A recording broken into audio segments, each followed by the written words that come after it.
కోసం మళ్ళీ లాలి పాడేనంట.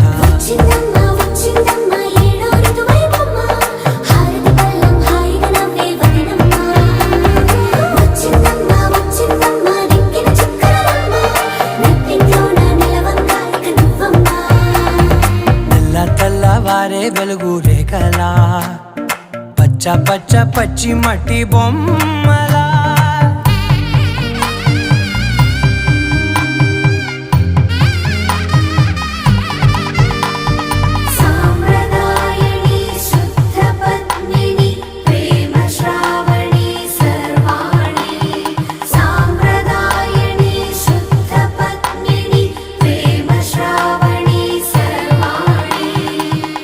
చెప్పుడు కదిరే మెడలో తాళవన ప్రతి నిమిషం ఆయుధునే పెంచైనా కునుకప్పుడు కుదిరే నీ కన్నులలోన కలలన్నీ కాటుకనై చదివేనా చిన్ని నవ్వు చాలే నంగ నాచి కూనాముల్లో కాలు మింగే మూతి ముడుపు దానా ఇంద్రధనసు దాచి రెండు కళ్ళల్లోనా నిద్ర చెరిపేస్తావే అర్ధరాత్రిరైనా.